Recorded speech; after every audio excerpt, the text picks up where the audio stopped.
Good afternoon, Skill Center. I'm Danny Joshi with Lauren Massey, and we're bringing you the CSE Student News. The literature and algebra keystones are done this week, with the keystone biology coming up next week. Congratulations to Alex Murray and Madison Murray for being this month's Prestige Status winners. You can pick up your gift cards in Mr. McCollum's office. As of today, there is only 14 days left of school. Let's see what else is going on around the Skill Center.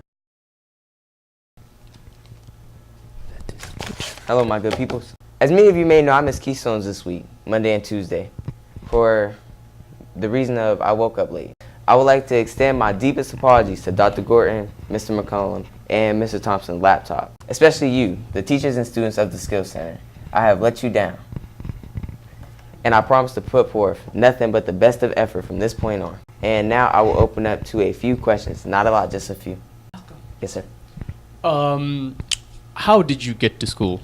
Well, on Monday, I caught the late bus. I caught the 9:40 bus. Super late. Don't catch that bus.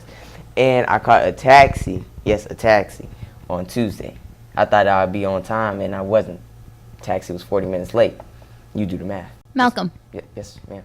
why didn't you take an Uber? I thought it was going to be faster with the taxi. Hey, I don't just get on random people's cars. That's stranger danger. Yes, sir. Do you think just because you star in a poorly edited segment on the news that you have the privilege to hold up an entire class? No, sir. So, Malcolm, do you feel you were irresponsible? Yes, I should have took my butt to sleep on time. This isn't the first time you've been late, is it? Oh, Lord, no. Oh, Lord, no. I've been late more than I got hands and toes. Yes, sir. Malcolm, my stepdaughters really like your show, and they've been wrongly impressioned by your heinous behavior. And I was wondering if you have anything to say to the impressionable youth of the United States. Yes, Uncle George. Pennsylvania specifically. I would like to apologize. Don't follow in my footsteps by any means necessary. When you have tests, prepare for them. Go to sleep. Were you on time today? Yes, sir. 8:15, got me some breakfast and all. Hi guys, Mrs. Sezakowski here. I just wanted to say thanks for holding down the fort while I was out on maternity leave. My friend Danny here wants me to talk about the effects of childbirth, but I'm not going to do that. But I did want to say that I had a great time with being home with her for all 12 weeks, but I'm having an even better time being back to work, and I'm having even the best time knowing that my baby can dab.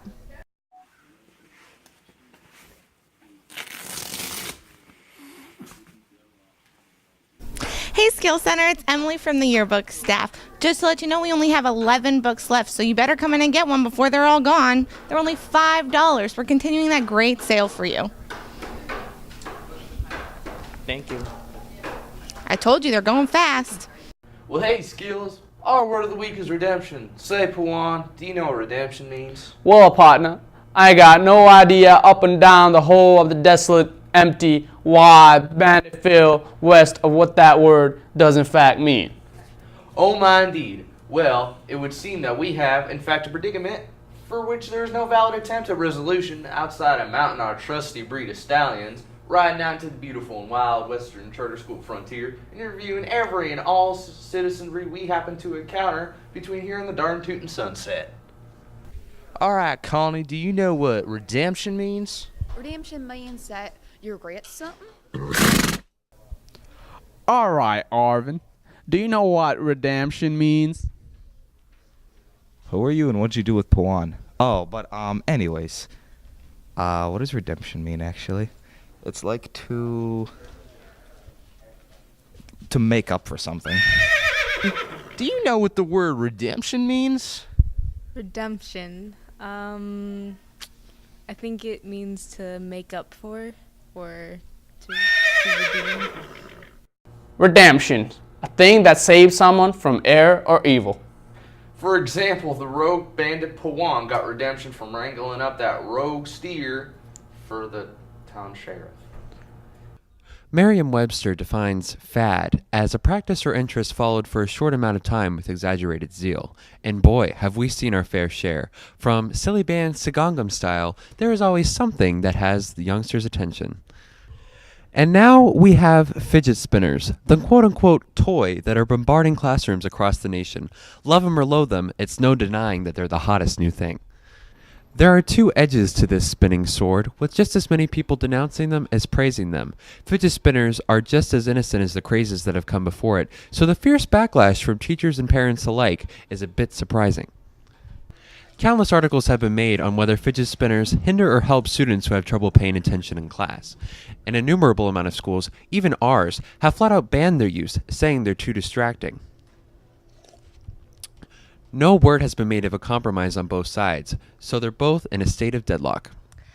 I'm not sure if everyone knows here at the Skills Center, but fidgets and spinners are not permitted at the Skills Center. They're actually not permitted in the district, and the reason why is something that was meant to be helpful for some students has turned into a toy, a small device that becomes distracting to everyone in the school building, at lunch or in a class or in the hallway. So at the Skills Center, they are not permitted, and if you'd like to see me or Mr. McCollum for more information, please feel free to do so. Also, I want to make sure everyone knows that just like a cell phone, earbuds, things like that, we can still take fidgets and spinners.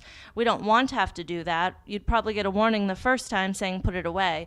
But if it caused a problem, we could confiscate it in school and give it back to you at the end of the day or whenever Mr. McCollum felt like it. So my advice would be just make sure you don't have that out, not in the hallway, not in class, not in the lunchroom, and then we would be good around here. Thank you. Hey, so today instead of politics, which you can read up anywhere, we're going to talk to you about an amazing scientific discovery. We actually have reports and photographs from National Geographic and some other popular science avenues from a discovery in northern Canada. A series of miners actually discovered a beautifully preserved nodosaur skeleton, the skeleton of a dinosaur, a plant-eating armored dinosaur from 120 million years ago. And I'm telling you, it is beautifully preserved. You can see what it last ate, its toe pads, the textures of its skin and its scales and its armor. It is beautifully preserved. We've actually gone out around the Skill Center and we wanted to ask people what their favorite dinosaur is. Stegosaurus.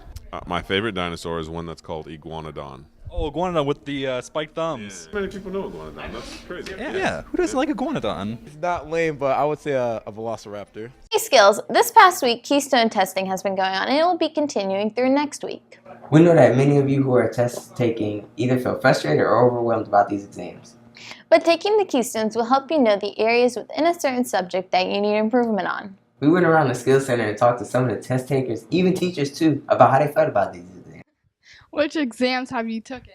Oh, just literature for now. Is it easy or hard? My first quiz, or the first Keystones, was easy, but the second one was a little harder.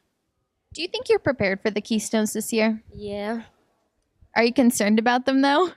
A little bit. This is my first time taking them, and it's for biology, so. How do you feel about the students' preparation for the Keystones this year? I feel that the students are a little more prepared. We kind of changed things up and we got rid of the first wave of testing, so I feel like that gave us a lot more time to prepare and learn the material. Now, do you think the scores would be high, low, or average? I have a really good feeling about this year's class. I think they will be higher than average just because I see the effort that has been put forth in the classrooms, and they seem really excited this year for the Keystones, not dreading it as previous years. Thank you. Hey, y'all. You ugly. Which exams are you taking this year? Biology and algebra. Do you think you're prepared for those? I'm prepared for biology. I don't know about algebra. I'm sorry, Mrs. Sezakowski.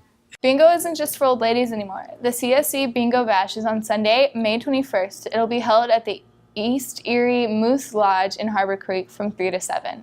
It is a family-friendly event and is free admission if you bring your student ID.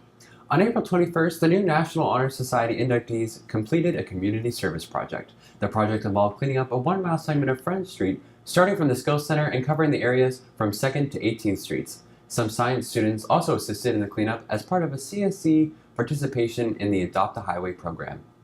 And now to Wendy Will with your weekend weather report. Hello CSE, I'm Wendy Will with your weekend weather forecast. On Friday, it's going to be partly cloudy with the chance of rain at 0%. It's going to be 59 degrees high and a 52 degree low.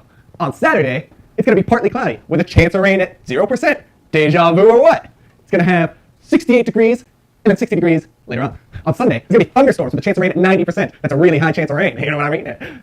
72-degree high and a 57-degree low. That'll wrap it up for this week. I'm Danny Droscher with Lauren Massey, and we're wishing you a good break from Keystones this weekend.